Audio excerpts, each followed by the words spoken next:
کسی ایمان والے کو گوارا ہو نہیں سکتا۔ حدیث پڑھا رہے تھے، ایک دن حدیث آئی، ایک دن کیا آئی بلکہ بار بار حدیث پڑھاتے تھے، یہ حدیث آتی رہتی تھی، من صلی صلاۃ ولم یقرأ فیہا بأم القرآن فہی خداج خداج خداج،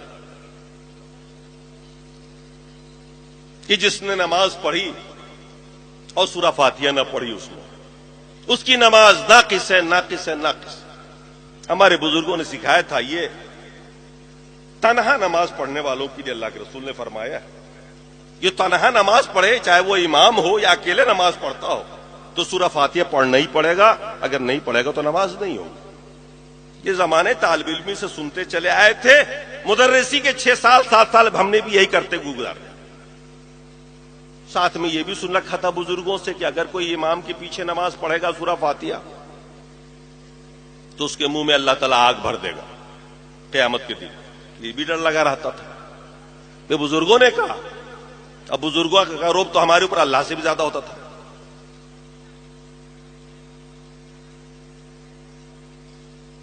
ہم تھے یہاں جس شہر میں، اس شہر میں تو کوئی اہل حدیث نہیں تھا، بغل میں ایک شہر ہے، وہاں کچھ اہل حدیث تھے۔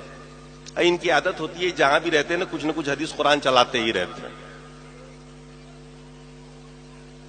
اب وہاں کیا ہوا کہ وہ کہتے پھرتے تھے، ایک ہمارا معتقد تھا، مرید چاہنے والا تھا، اس کے سامنے بول دیا کہ سورہ فاتحہ کے بغیر نماز ہوتی نہیں۔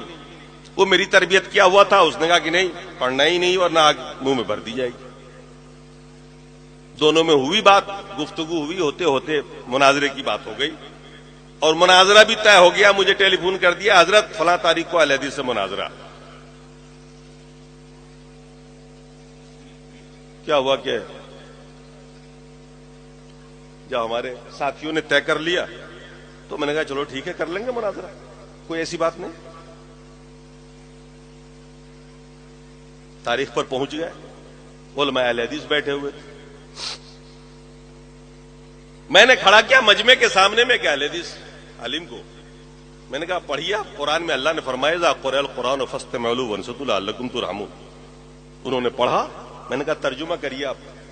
اللہ فرما رہا ہے کہ جب قرآن پڑھا جائے تو خاموشی سے سنو اور چپ رہو، ہو سکتا ہے اللہ تمہارے پر رحم کر دے۔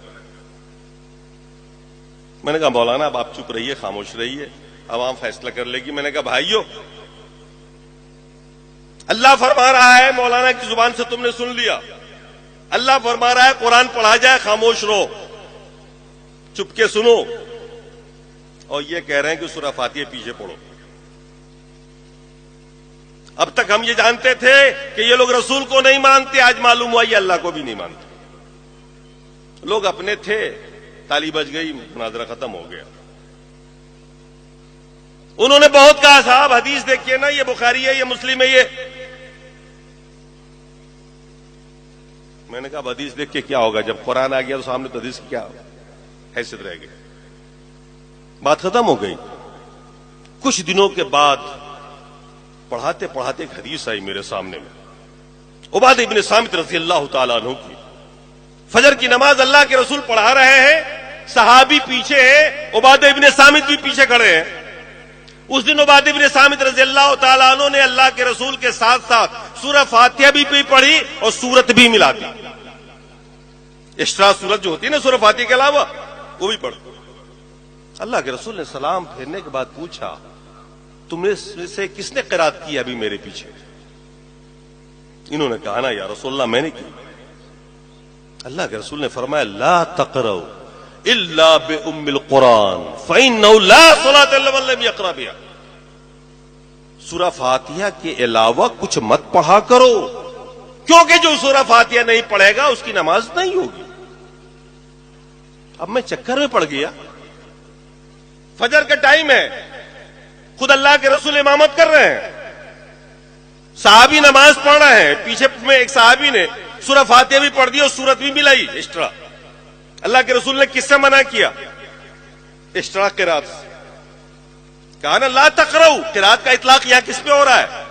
فاتحہ پہ نہیں ہو رہا ہے، بلکہ ایکسٹرا سورت پہ ہو رہا ہے۔ فرمایا اللہ کے رسول لا تقرؤوا الا بأم القرآن فإنه لا صلاة لمن لم يقرأ بها، کیونکہ اس کی نماز نہیں ہوتی جو سورہ فاتحہ نہیں پڑھتا۔ میں پریشان ہو گیا، میں نے کہا ابھی چند دنوں پہلے تو مناظرہ ہی جیت کے آیا ہوں میں، اب یہ حدیث آ گئی میرے سامنے میں، اس کا کیا جواب ہوگا؟ حدیث کا کیا جواب ہوگا بھائی؟ یہ تو اب عملی حدیث آ گئی، اب تو وہ تعویل بھی گئی جس میں ہم کہا کرتے تھے کہ یہ تنہا منفرد نمازی کے لیے ہے، اب تو یہ جماعت والی بات ہوئی آ گئی۔ اب میں بے چین ہو گیا، کیونکہ ایک طرف مسئلہ تھا نماز نہ ہونے کا، ایک سنت چھوٹنے کا والا مسئلہ ہوتا، مستحب والا ہوتا تو اس کے تو ہم عادی تھے، لیکن یہاں تو نماز نہ ہونے کا مسئلہ تھا۔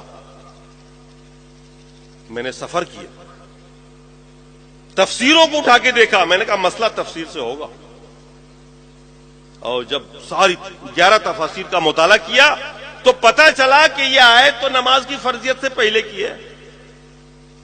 اذا قرئ القرآن فاستمعوا له وانصتوا لعلكم ترحمون، یہ آیت تو اس وقت نازل ہوئی تھی جب نماز فرضی نہیں ہوئی تھی، اور یہ اس کا پس منظر یہ ہے کہ جب اللہ کے رسول خانہ کعبہ حدود حرم کے اندر بیٹھ کر قرآن پڑھا کرتے تھے تاکہ لوگ سن کے اسلام کو سمجھیں قبول کریں، تو ابو جہل نے پلاننگ کی، کچھ نوجوان لڑکوں کو کھڑا کیا اور اس نے کہا وَالْغَوْا فِيهَا لَعَلَّكُمْ تَغْلِبُونَ، جب محمد قرآن پڑھے تم لوگ شور مچاتے رہنا تاکہ ان کی آواز باہر نہ جائے، ہو سکتا ہے تم اسی طرح سے غالب آ جاؤ۔ اس کے جواب میں اللہ نے یہ آیت نازل فرمائی کہ اذا قرئ القرآن فاستمعوا له وانصتوا، جب قرآن پڑھا جائے تو خاموشی سے سنو، چپ رہو، ہو سکتا ہے اللہ تمہارے اوپر بھی رحم کر دے، تیرے دل میں بھی ایمان ڈال دے۔ آیت کہاں نازل ہوئی؟ فٹ کسی اور پہ ہوا۔ اب میرے دماغ سے یہ بات آئی سمجھ میں کہ بھئی یہ تو معاملہ ہی کچھ اور ہے، اور واقعی اب تک جو نماز پڑھے اس کا کوئی حل نہیں۔ پھر میں نے لگے ہاتھوں، ہمت میری بھی نہیں کام کرتی تھی کہ بھئی اتنے بڑے مسئلے میں ہم ہاتھ ڈالیں، کیونکہ ہمارے ائمہ سے لے کے بڑے بڑے بزرگ عالم جتنے بھی تھے وہ یہی کہتے آ رہے تھے آگ بھر دی جائے گی منہ میں۔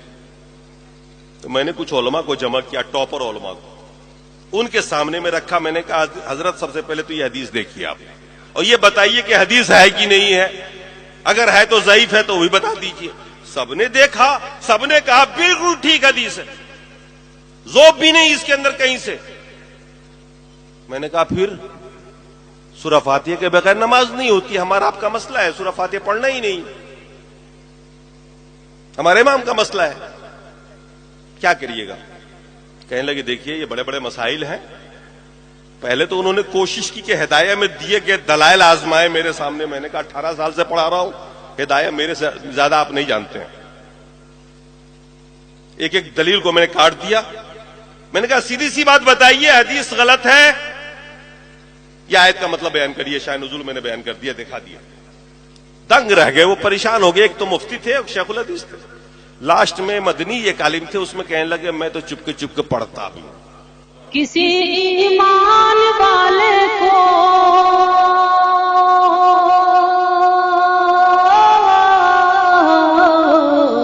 کسی ایمان والے کو گوارا ہو نہیں سکتا، جو ہے دشمن محمد کا ہمارا ہو نہیں سکتا۔